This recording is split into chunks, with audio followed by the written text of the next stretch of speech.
तो फिल्म की शुरुआत होती है 1987 से। हम कुछ औरतों को रिचुअल करते हुए देखते हैं, जिसमें से एक लड़की अपने खून से भरे हुए हाथ नीचे तालाब में धो देती है। उसके ऐसा करते ही उसके पीछे खड़ी हुई सारी मास्क पहनी लेडीज अजीबोगरीब किस्म का डांस करने लग जाती हैं और कुछ मंत्र भी बोलती हैं। ये सारी मास्क पहनी हुई लड़कियां असल में अपने लीडर को फॉलो कर रही थी, जो भी मास्क पहने यहाँ एक छोटी सी पहाड़ी के ऊपर खड़ी थी। जिसके बाद लीडर रिचुअल करने वाली लड़की के चेहरे में बहुत सी नीडल्स टैप करती है और यहीं से सीन कट होकर हमें 2024 का सीन दिखाया जाता है, यानी कई सालों बाद का सीन, जहाँ पर दो बच्चे हनीफ और उसकी बहन बियान स्कूल से भागते हुए अपनी मॉम की शॉप पर आते हैं, जहाँ कर वो देखते हैं कि उनकी मॉम के पास अभी उनके अंकल भी आए हुए थे। बच्चों की मॉम टारी हमेशा की तरह अपने भाई को डांट रही थी, क्योंकि वो जॉब नहीं करता था और अक्सर पैसे लेने के लिए टारी के पास आ जाता था। पर वो लड़का कहता है, नहीं, मैं आपसे बस एक बहुत जरूरी बात करने आया हूँ। हमारी मॉम बहुत ज्यादा बीमार है, वो मरने वाली है। मेरी बात मानो तो आखिरी मर्तबा उन्हें माफ करके उनसे मिल आओ। टारी को अपनी मॉम का नाम सुनकर गुस्सा आ जाता है और वो अपने भाई से कहती है, मैं कभी उन्हें माफ नहीं करूंगी और ना ही उनसे मिलना चाहूंगी। उन्होंने तो बचपन में ही हमें लाचारों की तरह छोड़ दिया था, उसके बाद मुड़कर भी नहीं देखा कि हम जिंदा हैं या मर गए। तब कटार यानी उसका भाई कहता है, तारिक देखो, यही मौका है उनसे इन सारे सवालों का जवाब लेने का। तारी कटार की बात समझ जाती है और ये सब लोग तारी की मॉम के घर के लिए निकल जाते हैं। रास्ते में हम देखते हैं कि कटार को बहुत से धमकी भरे मैसेजेस भी मिल रहे थे, क्योंकि उसने बहुत से लोगों के पैसे देने थे। खैर, दिखाया जाता है कि सुबह होते ही ये लोग तारी की मॉम के घर पहुंच गए थे, जहाँ जाते ही हनीफ बहुत ज्यादा हैरान हो जाता है, क्योंकि उनकी ग्रैंडमा का घर किसी महल जैसा था, जिसमें एक बड़ा सा स्विमिंग पूल भी था। हनीफ ने अपनी बहन बियान से कहा, मुझे लगता है कि हमारी ग्रैंडमा बहुत ही ज्यादा अमीर है। ये लोग अब अंदर जाते हैं तो इनके सामने सबसे पहले इनकी ग्रैंडमा की एक बड़ी सी पेंटिंग आ जाती है, उस टाइम की जब वो जवान थी और खूबसूरत थी, और इस टाइम भी उन्होंने अपने हाथ में एक लकड़ी का मास्क पकड़ा हुआ था। इन लोगों से आकर ग्रैंडमा की केयर टेकर मिलती हैं। ये लोग जब उनसे बात कर रहे होते हैं तो दिखाया जाता है कि ग्रैंडमा की तबीयत खराब हो जाती है। अब अजीब बात ये थी कि केयर टेकर उन्हें कोई भी मेडिसिन देने के बजाय यहाँ पर एक अजीब सा गाना प्ले कर देती है, और उससे भी अजीब ये होता है कि ग्रैंडमा की तबीयत ठीक हो भी जाती है। ये सब लोग अब ग्रैंडमा के रूम के अंदर गए तो हैरान रह गए, क्योंकि ग्रैंडमा टारी से यानी उनकी मॉम से भी कहीं ज्यादा यंग दिख रही थी, जवान दिख रही थी। हालांकि उनकी उम्र लगभग 70 साल थी, इस लिहाज से तो उन्हें बहुत बुढ़ा दिखना चाहिए था। अब डरते हुए ही बियान अपनी ग्रैंडमा के करीब जाती है तो वो अजीबोगरीब तरीके से उसका हाथ पकड़ लेती है, इतनी जोर से कि बियान को भी डर लग जाता है। अब टारी ने बियान का हाथ छुड़वाया था और उन्हें यहाँ से जाने को बोला था। बियान अब उस रूम में आई जो उसे और हनीफ को दिया गया था रहने के लिए। वो यहाँ पर हनीफ को ढूंढ रही थी, लेकिन एकदम से उसे दरवाजे के पीछे लाल रोशनी में एक शैडो दिखाई दिया। वो बुरी तरह डर गई, पर पता चला कि ये तो हनीफ ही था जो उसके साथ प्रैंक कर रहा था। इस टाइम बियान के पीछे उसकी मॉम टारी भी थी। ये सब लोग हंस देते हैं और टारी इन दोनों को बताती है कि इस रूम में ये जो रॉकिंग चेयर रखी हुई है ये ग्रैंडमा की है। इसी सब के दौरान दिखाया जाता है कि कटार पूरे घर की तलाशी ले रहा था और उसे एक कबर्ड में से बहुत सारे पैसे भी मिल जाते हैं। इसी कबर्ड में वही वुडन मास्क भी रखा हुआ था जिसे पहले हमने पेंटिंग में भी देखा है। रात होने पर केयर टेकर तारी और कटार से कहती है, मैडम की तबीयत 1 महीने से ऐसी है कि डॉक्टर्स भी जवाब दे चुके हैं। मुझे लगता है कि इन्हें किसी सोल ने पोसेस किया हुआ है, इसीलिए आज मैंने शैमिन को भी बुलाया है। टारी जो इन चीजों पर बिलीव नहीं रखती थी उसे मना कर देती है।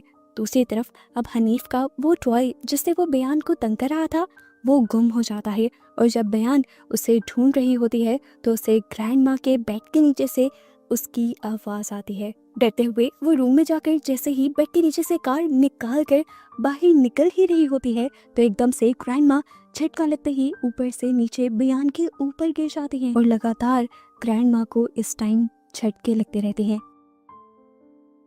बयान के जोर से चिल्लाने पर सारे यहाँ आ जाते हैं और कटार जल्दी से ग्रैंडमा को बयान के ऊपर से उठाकर बेड के ऊपर लिटाता है। एकदम से ग्रैंडमा फिर उठ बैठती है और कटार के ऊपर बहुत सारी वॉमिट कर देती है। वो जो पैरालाइज थी उनका ऐसे उठना इनको डरा जाता है और ये लोग यहाँ पर शैमिन को बुला लेते हैं। शैमिन टारी को कुछ लीव्स देता है और कहता है कि तुम्हें इसे पीसते रहना है, जबकि कटार को वो एक नारियल देकर खड़ा कर देता है और कहता है कि जब जब मैं बोलूं तो तुम्हें ठीक इस नारियल के दरमियान में स्टैब करना है। अब शैमिन ग्रैंडमा के पास जाकर अपना रिचुअल शुरू कर देता है। जैसे जैसे वो कुछ ना कुछ पढ़ता जा रहा था, ग्रैंड माँ का जिस्म और ज़्यादा तेज़ी से हिल रहा था, जैसे उनकी बॉडी तड़प रही हो। रिचुअल करते करते बार बार वो कटार को नारियल के अंदर स्टैब करने को कहता था, और जब जब कटार नारियल को स्टैब करता था, ग्रैंड माँ के चेहरे के अंदर से एक नीडल बाहर निकल आती थी। ऐसे ही करते करते बहुत सारी नीडल्स ग्रैंड माँ के मुंह से बाहर निकलती हैं, और जैसे ही सारी नीडल्स बाहर निकल जाती हैं तो ग्रैंड माँ की मौत हो जाती है। शॉकिंग सीन ये था कि उसके मरते ही उसकी बॉडी एकदम से जवान औरत से इंतहाई बूढ़ी औरत की बॉडी के अंदर ट्रांसफॉर्म हो गई, और चंद सेकंड्स की ये ट्रांसफॉर्मेशन देखकर सबका मुंह खुला का खुला रह गया। शमिन ने इन लोगों को बताया कि ग्रैंड माँ पहले किसी रिचुअल का हिस्सा रही थी, और इन चार्म नीडल्स की वजह से उन्हें नेचुरल मौत नहीं आ रही थी। शेमन कटार को वो नीडल्स देकर कहता है कि इन्हें तुम्हें वही पहुंचाना है जहां से ये आई हैं। शेमन उन्हें ये भी कहता है कि क्योंकि ग्रैंड माँ ने अपनी बॉडी के साथ ही बहुत से एक्सपेरिमेंट किए थे और रिचुअल्स किए थे, इसीलिए अब उन्हें जमीन में दफन नहीं किया जा सकता, क्योंकि जमीन इन्हें एक्सेप्ट नहीं करेगी, और ना ही उन्हें जलाकर उनकी राख को पानी में बहाया जा सकता है। ग्रैंड माँ की बॉडी को उसी तालाब में फेंकना होगा जहाँ पर वो रिचुअल करती रही हैं। शेमन इन लोगों को उस तालाब के बारे में भी बता देता है और कहता है कि ये काम तुम्हें आने वाले थर्सडे को करना है। तारी को बहुत ज्यादा गुस्सा आ रहा था। वो कहती है कि हमें ये सब करने की क्या जरूरत है। तब शेमन कहता है, बगैर किसी सवाल जवाब के ये सब करना जरूरी है जो मैं कह रहा हूँ, नहीं तो मुसीबत तुम लोगों पर ही आएगी। अगले 7 दिन तक ग्रैंड माँ की बॉडी को यहीं तुम्हें संभाल कर रखना पड़ेगा, और अगले थर्सडे को ही तुम उसकी बॉडी को वहाँ ले जा पाओगे। दिखाया जाता है कि बियान और हनीफ इस वाक़ये से बहुत ज़्यादा डिस्टर्ब हो चुके थे। बियान तो बहुत ज़्यादा डर भी रही थी। हनीफ उसे कहता है, डरो नहीं, मैं हमेशा तुम्हारे साथ रहूंगा। जबकि अगले दिन कटारी और केयर टेकर मिलकर शेमन के कहे हुए तरीके के मुताबिक ग्रैंड माँ को नहलाने लगे थे। ऐसा करते हुए एकदम से ग्रैंड माँ बोल पड़ती है और कहती है, मुझे छोड़ दो। टारी डर जाती है और उन्हें वहीं गिरा देती है। रात में लोग ग्रैंड माँ को लाकर सैन के बिल्कुल दरमियान में रख देते हैं, और टारी उनके पास बैठकर प्रेयर्स करने लग जाती है। उसे लगता है कि केयर टेकर भी उसके पीछे आकर कुछ पढ़ रही है, लेकिन जल्दी ही उसे रियलाइज हो जाता है कि केयर टेकर उसके पीछे नहीं थी, बल्कि उसके पीछे कोई और एंटिटी बैठी हुई थी जो उसे यहाँ से चले जाने को कहती है।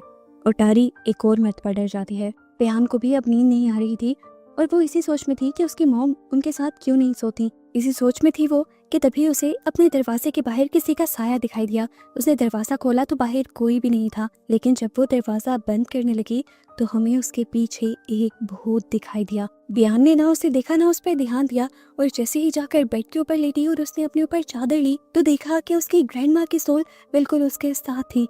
बियान जोर से चिल्ला दी, और उसकी चीख की आवाज़ सुनकर टारी यहाँ पे आ गई। उसने टारी को बताया कि किस तरह ग्रैंड माँ की सोल उसके साथ उसके बेड पर लेटी हुई थी। अब टारी उसके साथ रात गुजारती है, और सुबह में दिखाया जाता है कि हनीफ इस पूरे घर का टूर अपनी फेसबुक पर देने लगा था। वो अपने फ्रेंड्स को फेसबुक के जरिए दिखाता है कि उसकी ग्रैंड माँ के घर पर एक बड़ा सा पूल भी है। वो ये सारा काम टारी के फोन से कर रहा था, तो इतने में ही टारी अपना फोन ढूंढने लग जाती है, और टारी को तंग करने के लिए वो आकर एक कबर्ड में छुप जाता है, और कबर्ड में ही पड़ा हुआ लकड़ी का मास्क एकदम से उड़ते हुए उसके सामने आ जाता है, जिसे देखकर डरते हुए चीख मारकर हनीफ बाहर निकल जाता है। उसकी चीख सुनकर बेयान यहाँ आई थी। हनीफ बेयान से कहता है, देखो कबर्ड के अंदर क्या है, लेकिन बेयान को कबर्ड के अंदर कुछ नहीं मिलता। रात में ही हम देखते हैं कि कटार को कुछ लोग मैसेज कर रहे थे, क्योंकि उसने किसी के 40 मिलियन देने थे। सुबह होते ही वो टारी से बात करता है कि मॉम की विल के अकॉर्डिंग हम इस घर को बेच देते हैं, लेकिन टारी को ये बात सुनकर गुस्सा आ जाता है और कहता है, अभी हमारी मॉम मरी है, 7 दिन नहीं हुए हम इस गम से बाहर नहीं निकले, और तुम घर को बेचने की बात कर रहे हो। तुम्हें हमेशा पैसों की ही परवाह रहती है। तब कटार कहता है, पहले कौन सा हम उनके साथ अटैच थे, हमें भी मूव ऑन करना चाहिए। अब हनीफ जिस मास्क से डरा था वो उस कबर्ड में से मास्क निकाल लेता है और ग्रैंड माँ की चेयर पर बैठकर झूलने लग जाता है। बियान उसके पास आती है और कहती है, ये क्या कर रहे हो, तुम्हें पता है ये मास्क भी ग्रैंड माँ का है और ये चेयर भी। तुम्हें उनकी सोल के साथ इस तरह के मजाक नहीं करने चाहिए। तुम जानते तो हो कि किसी के भी मरने के बाद सोल 7 दिन तक उसी घर में भटकती रहती है। हनीफ को इन बातों पर यकीन तो नहीं था, लेकिन बयान के 100 मरतबा कहने के बाद वो चेयर से भी उठ जाता है और मास्क को भी जाकर कबर्ड के अंदर रख देता है। आधी रात को हनीफ की आंख खुलती है तो हनीफ देखता है कि बयान खुद ग्रैंड माँ की चेयर के ऊपर झूल रही थी। हालांकि दोपहर में तो बयान ने ही उसे डांटा था। हनीफ उससे कहता है, प्लीज शोर मत करो, मुझे सोने दो, लेकिन एकदम से कोई उसकी चादर खींचता है। हनीफ जब अपना मुंह बाहर निकालता है तो बयान अजीबोगरीब तरीके से उसे घूर रही थी। हनीफ डर कर चिल्लाते हुए यहाँ से बाहर चला गया। बाहर जाते ही उसने टारी को बताया कि बयान को कुछ हो गया है। तारी जब रूम के अंदर आई तो उसने देखा कि बिहान अपनी जगह पर सो रही थी और उसे तो यहाँ पर होने वाली किसी चीज के बारे में कुछ नहीं पता था। हनीफ अब डर चुका था। वो कहता है मैं बिहान के साथ नहीं सोऊंगा।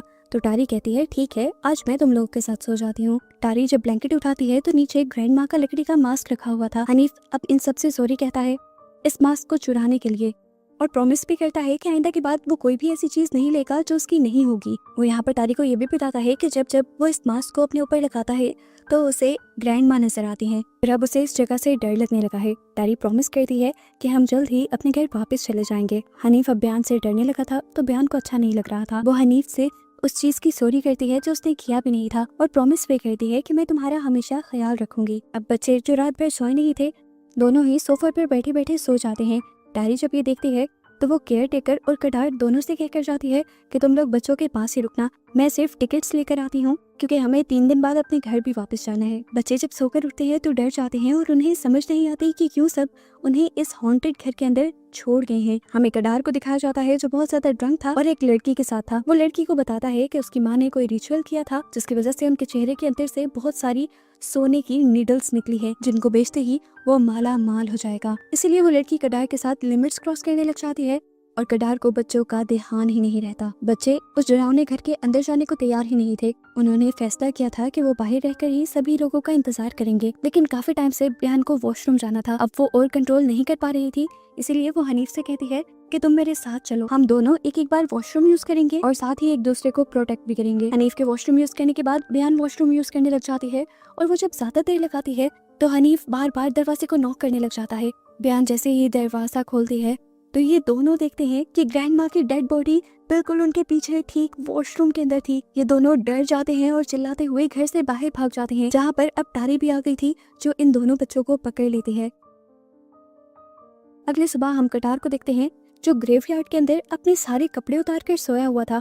जब उसकी आंख खुलती है तो वो जल्दी से सारे कपड़े पहन लेता है और चुपके से घर के अंदर जाने की कोशिश करता है, पर टारी उसे पकड़ लेती है और उसे खूब डांटती है बच्चों को अकेले घर छोड़कर जाने पर। टारी को उसके मुंह से अल्कोहल की स्मेल भी आ जाती है और उसका गुस्सा और ज्यादा बढ़ जाता है और कहती है मैं ही गलत हूँ जो बार बार तुम पर यकीन कर लेती हूँ। कटार बच्चों को इम्प्रेस करने के लिए कुछ गिफ्ट्स भी लेकर आया था, लेकिन बच्चे इन गिफ्ट्स को देखकर भी कटार से खुश नहीं होते। वो बच्चे बताते हैं आप तो हमें अकेला छोड़ गए थे और पीछे से ग्रैंड माँ की बॉडी दोबारा जिंदा हो गई थी और उन्होंने हमें हॉन्ट भी किया, हमें डराया भी। रात होती है, तारी की जब आंख खुलती है तो वो देखती है कि बिहान बिस्तर पे नहीं थी। वो रूम से बाहर गई तो उसने देखा कि उसके घर पे बहुत सारी मास्क पहने हुए औरतें आई हुई थी जो बिहान के मुंह पर उसकी ग्रैंड माँ का मास्क लगाकर रिचुअल कर रही थी। तारे जब बाहर आकर उसे उठाने की कोशिश करती है तो वे सारी औरतें उसके इर्द गिर्द घूमने लग जाती हैं और एक आवाज में उससे कहती हैं कि तुम्हें अपना प्रॉमिस नहीं तोड़ना चाहिए, अपनी बेटी के साथ जो हो रहा है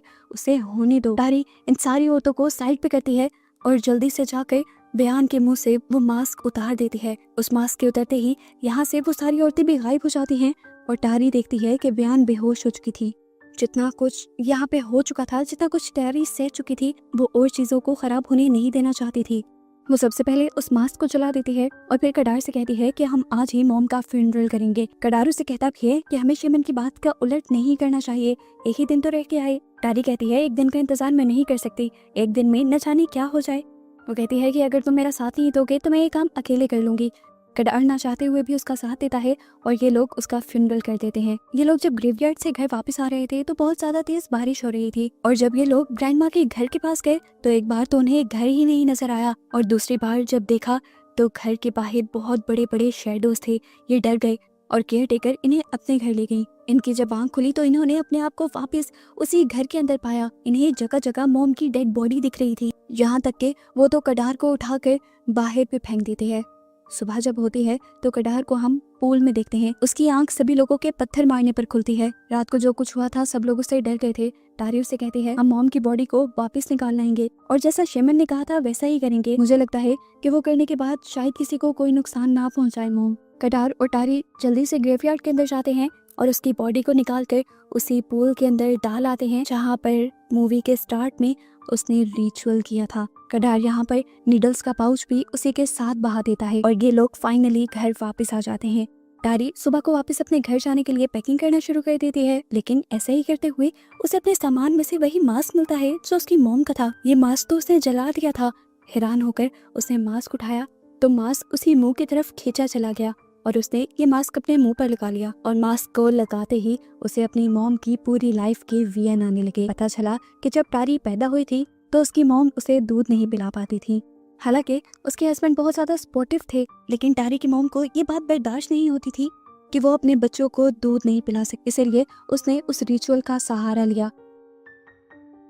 इस रिचुअल की वजह से इन बच्चों के डैड भी मारे गए। टारी की मॉम की एक गलती ने उन्हें यहाँ तक पहुँचा दिया कि उन्हें अपने ही बच्चों को घर से निकालना पड़ा, क्योंकि उनका किया गया रिचुअल अब और ज़्यादा सेक्रीफाइसेस मांग रहा था और टारी की मॉम अपने बच्चों को सेफ रखना चाहती थी। अब टारी को अपनी मॉम की सोल शीशे में नजर आती है जो उससे माफ़ी मांग रही थी। उसे कहती है कि मैंने तुम्हें इसलिए निकाला था कि तुम्हारे ऊपर उन नीडल्स का कर्ज ना आ जाए। मैं इस कर्ज को अपने साथ लेकर मरना चाहती थी। जिन्होंने रिचुअल किया था उस रिचुअल के बदले वो तुम्हें अपने साथ लेकर जाना चाहते थे और कटार को मार देना चाहते थे। रोते हुए वो सोल टारी से कहती है कि अभी भी वक्त है, प्लीज तुम इस कर्ज को खत्म कर दो। टारी पूछती है कि मुझे क्या करना होगा, तो उसकी मॉम बताती है कि तुम्हें वो चार्म नीडल्स वहीं फेंकनी है जहाँ पर रिचुअल हुआ था और इसके बाद तुम इस मास्क को तोड़ देना और इसके बाद कभी इस जगह पर वापस लौट के ना आना और ये सारा काम तुम्हें कल शाम के खत्म होने से पहले पहले करना है। वो टारी को उनकी प्रोटेक्शन के लिए एक स्पेल भी बताती है और उसके बाद टारी देखती है कि उस सोल को एक मास्क पहनी हुई औरत खींच कर ले गई है। टारी गुस्से में कटार के पास जाती है और उसे कहती है, झूठे इंसान, तुमने वो नीडल्स भी बदल दी। तुम्हें पता है कि उसकी वजह से हम कितनी बड़ी मुसीबत में आ सकते हैं। तुम इतने खुदगर्ज हो कि तुमने अपना कर्जा देने के लिए हम सबकी जान खतरे में डाल दी। टारी के डांटने के बाद कटार उसे नीडल्स निकाल कर दे देता है। ये लोग जब बाहर जाते हैं तो देखते हैं कि हनीफ और बयान दोनों ही छत के साथ लगे हुए थे। एकदम से कोई चीज उन्हें छत से नीचे फेंक देती है। तेज तूफान चलता है और तूफान इन बच्चों को बाहर खींच कर ले जा रहा होता है। बयान को तो ये लोग बचा लेते हैं, लेकिन हनीफ को ये बचा नहीं पाए थे क्योंकि हनीफ को कोई ना देखने वाली पावर उठाकर बाहर ले गई थी। टारी समझ गई कि अगर उसे अपना बेटा वापस चाहिए तो उसे फौरन वो नीडल्स उस तालाब में बहानी होगी। बयान को वो केयर टेकर के पास छोड़कर अपने मिशन के लिए निकल जाते हैं और बयान जाते हुए अपनी मॉम से कहते हैं कि याद रखिएगा, हनीफ को वापस आना है और आप उसे लेकर आएंगी। तालाब के पास जाते ही टारी उन नीडल्स को उन तालाब में फेंक देती है और साथ में वो स्पेल भी बोलती रहती है जो उसे उसकी मॉम ने बताए थे। नीडल्स के गिराते ही तालाब में से एक आवाज बोलती है कि हम वही ले रहे हैं जिसका हमने उससे वादा किया था। तालाब के अंदर ये लोग हनीफ की बॉडी को भी देख पाते हैं। ये देखकर कटार रोने लग जाता है और कहता है कि हनीफ को छोड़ दो, वो मासूम है, इसके बदले चाहे तो मेरी जान ले लो। उसके कहते ही हनीफ पानी से बाहर निकलने लगता है। टारी और कटार दोनों ही पानी में जंप कर देते हैं और तैरते हुए हनीफ को बाहर निकालते हैं। टारी हनीफ को होश दिलाने में लग जाती है और वो ये तो देखती ही नहीं कि कटार अब उसके पीछे रहा ही नहीं था, उसे पानी ने अपने अंदर खींच लिया था। हम देखते हैं कि कटार के इर्द गिर्द अब बहुत सारी मास्क पहनी औरतें आ गई थी और वो लीडर जिसने मूवी के स्टार्ट में टारी के मॉम के चेहरे में वो सोने की नीडल्स डाली थी, वो उनसे कहते हैं कि हम सिर्फ वही ले रहे हैं जिसका हमने वादा किया है। टारी जोर जोर से रोने लग जाती है और उसे अपनी मॉम की बात याद आती है। वो दोबारा वो स्पेल पढ़ते हुए मास्क तोड़ देती है, जिसकी वजह से यहाँ खड़ी सभी औरतों के मास्क भी टूट जाते हैं। सभी औरतें चिल्लाने लग जाती हैं और हमें उनकी बगैर स्किन के चेहरे दिखाए जाते हैं जो बहुत ही भयानक थे। ये औरतें पानी में गायब हो जाती हैं और कटार खड़ा रह जाता है। टारी ने शुक्र किया था कि उसने कटार की जान भी बचा ली, लेकिन तभी पानी में से वो लीडर बाहर निकलती है और कटार को खींचकर पानी के अंदर ले जाती है और कहते हैं कि तुम्हारी मॉम भूल गई थी कि उन्हें इस पानी में सेक्रीफाइस देना है। टारी पैनिक होकर तालाब में जंप लगा देती है, लेकिन उसे कटार अब कहीं नहीं दिखता और ना ही वो औरतें नजर आती। अगले दिन दिखाया जाता है कि टारी केयर टेकर और अपने बच्चों के साथ इस घर को लॉक करके यहाँ से चली गई थी। मूवी के पोस्ट क्रेडिट सीन में हमें 100 दिन बाद के इस सुनसान घर को दिखाया जाता है। सब कुछ वहाँ नॉर्मल था, लेकिन यहाँ पर अब टारी की मॉम की वो पेंटिंग नहीं थी जो इन्होंने आते ही इस घर में देखी थी। टारी की मॉम के रूम में हम टारी की मॉम के सोल को डांस करता हुआ देखते हैं और बस इसे मिस्ट्री के साथ ये कहानी यहाँ खत्म हो जाती है कि क्या टारी की मॉम के सोल को अभी भी आज़ादी मिली थी या नहीं।